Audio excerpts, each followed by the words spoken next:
Hello and welcome to the John Ark Show. Today's episode is called How Not to Get Killed in Los Angeles. Before we begin, I want to encourage you to subscribe to our channel for free. You can also like, comment, and follow us. We're going to have a lot of great celebrity interviews coming up, so make sure to click on that notification bell so you can be notified every time we upload a new episode. Also, we ask that you post a link to today's show on all your social media to help get the word out. Now, let's get started. People have been asking how they can avoid getting killed in cities like Los Angeles. So we came up with a list of suggestions that might keep you alive. First suggestion: if you're traveling on vacation, don't go to New York, Los Angeles, San Francisco, or Miami. These major cities have been overrun by politicians who support criminals every chance they get, and by law enforcement that is being threatened with the loss of their jobs if they simply try and arrest criminals. Avoid these cities like the plague. They're hellscapes. It's actually much worse than what you see on television because we suspect there is significant pressure to downplay what is going on. What can you do if you happen to travel or live in those cities? First and foremost, carry some legal form of protection on your body to protect yourself and your family. Look up the local laws and then determine what a legal form of protection might be in that town. Next, we strongly recommend that you try and travel in groups. A group can be a little harder for them to attack than an individual. Next, we recommend that people avoid wearing flashy clothes and jewelry. That sort of thing almost guarantees you will be robbed. Next, don't ever pull out your cell phone or talk on your cell phone while walking around in public. It makes you distracted. It makes you look like you're not paying attention. It screams, "Come and snatch my cell phone."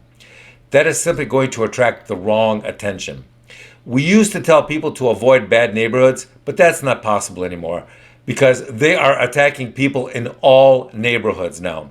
Beverly Hills jewelry stores are being robbed so often now that the city is actually thinking of closing their jewelry stores to try and reduce the level of crime in the city. Next, we recommend that people don't meander outside. If you're going to go somewhere, be direct and purposeful when outside. Don't stand around staring at something. Go there, do your business, and return quickly.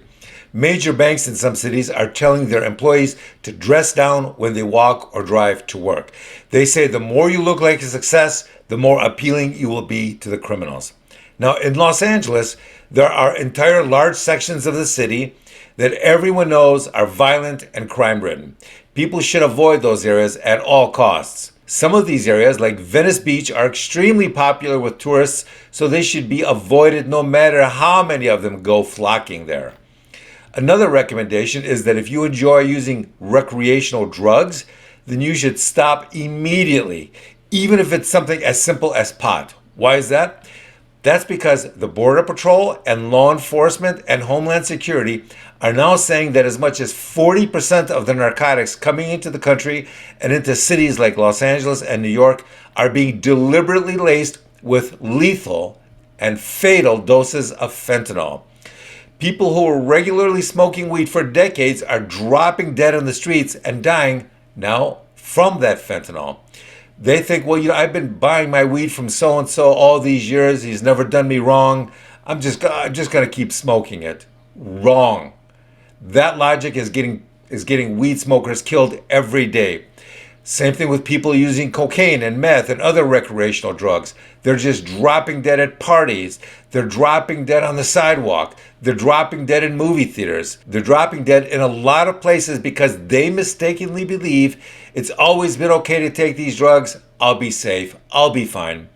It's clear that whoever is manufacturing these drugs outside of the country is declaring a silent war on Americans and just killing them off by putting lethal doses of fentanyl in almost everything now. Another thing that you can avoid doing in Los Angeles so as not to get killed is talking to drug addicts or homeless people or mentally ill people. A lot of people feel that if they're approached by a homeless person or a mentally ill person, that they have to be polite and they have to respond to whatever that person says. That's not the case anymore. Just keep walking. Don't engage, don't talk. Some of these people will ask you for money, and when you don't give it to them, they'll pull out a huge knife and try and kill you. You may think you're being nice by saying hello, have a nice day, but in a mentally ill mind, that can be interpreted dozens of different hostile ways. Sometimes they'll try and kill you for no reason at all. Now, there's a new phenomenon called the bump it rob. You're driving down the road and another car bumps into you.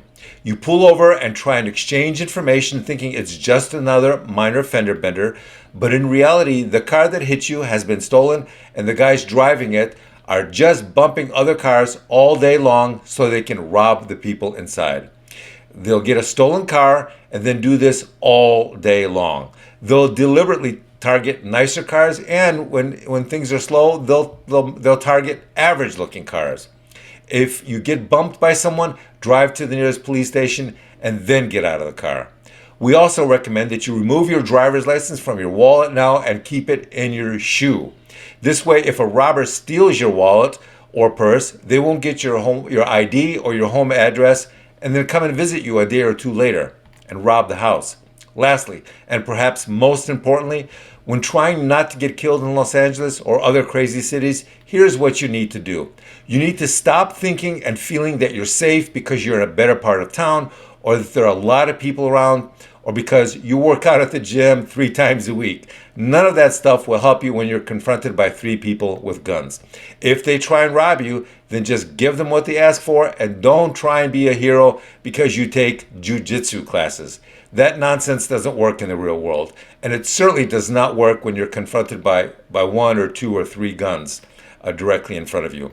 Keep your calm and do whatever it takes to avoid getting shot. With that, I want to thank you for watching. I want to encourage you to subscribe to our channel for free. You can also like, comment, and follow us. We're going to have a lot of great celebrity interviews coming up, so make sure to click on the notification bell so you can be notified every time we upload a new episode. Also, we ask that you post a link to today's show on all your social media to help get the word out. Thank you, and we shall talk to you soon. Bye-bye.